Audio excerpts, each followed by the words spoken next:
Bonjour à toutes et à tous et bienvenue pour ce premier épisode d'Ecofuté que j'ai le plaisir d'animer avec mon pote King Taz. Salut King Taz. Bonjour la bande. Mais tout d'abord, Ecofuté, qu'est-ce que c'est comme émission et de quoi va-t-on parler? C'est une émission à la portée de tous consacrée à la maîtrise de l'énergie. Comment, à partir de petits gestes quotidiens ou des travaux à réaliser à la maison, vous allez pouvoir non seulement participer à la préservation de l'environnement, mais aussi faire baisser votre consommation d'énergie. Net, juste en appliquant nos conseils, tu protèges la nature et tu gagnes des pièces. Alors, merci qui? Et pour ce premier épisode, nous allons vous présenter 5 conseils pour faire baisser votre facture d'électricité. King Taz, jingle!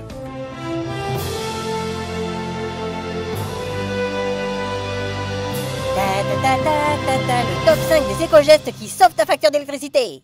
Oh, c'est beau. Ah, merci. Moi, c'est moi, Goulan. Numéro 5, pensez à l'étiquette énergétique calédonienne. Quand vous allez acheter de l'électroménager, notamment réfrigérateur, congélateur pour stocker au frais vos produits du champ, du coup de pêche ou du coup de chasse, Ou 5 kilos de roussettes chassées en saison légale, mais qui puent, mais à ce qui paraît, ça pue plus quand c'est congelé. par exemple, Non, mais c'est vraiment à ce qui paraît. lors de votre achat, vous devez rester très attentif à l'étiquette. C'est très simple, il y a un code couleur. Attention, restez concentrés. Si c'est vert, ça gère, si c'est jaune, c'est pas super, et si c'est rouge, c'est tout pourri.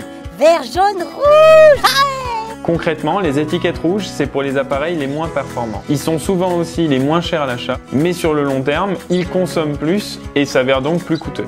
Arriver bien vous équiper, même si ça peut être plus cher au départ, c'est assurer une meilleure durée de vie de vos appareils et à coup sûr faire baisser votre facture. C'est ça aussi l'écologie. Numéro 4, pensez à la propreté. c'est vrai, les gens, ils sont sales un peu, je trouve. Hein.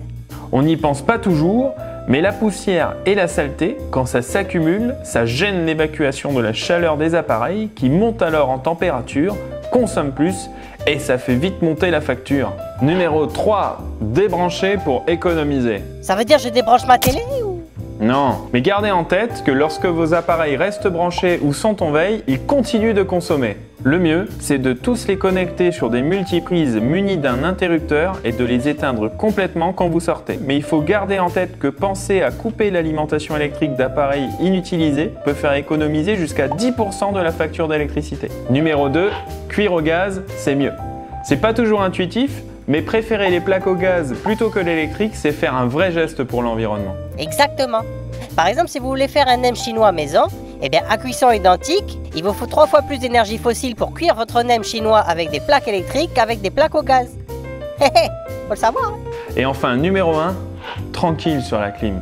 On reviendra plus en détail prochainement sur la climatisation, mais retenez au moins ça. 1 degré de moins, c'est 15% de plus sur votre consommation électrique. Et puis la clim, ça dessèche les muqueuses et c'est mauvais pour la santé. Donc dépassez pas 24 degrés sur la clim et sinon, toujours privilégiez les brasseurs d'air et la ventilation traversante. Ça coûte beaucoup moins cher, hein. Voilà, c'est tout pour aujourd'hui et on espère que ces 5 conseils vous aideront à mieux maîtriser votre consommation. Si vous avez aimé, n'hésitez pas à liker, commenter et partager et on se retrouve très bientôt pour traiter de nouveaux sujets. À bientôt! Allez, bisous la bande!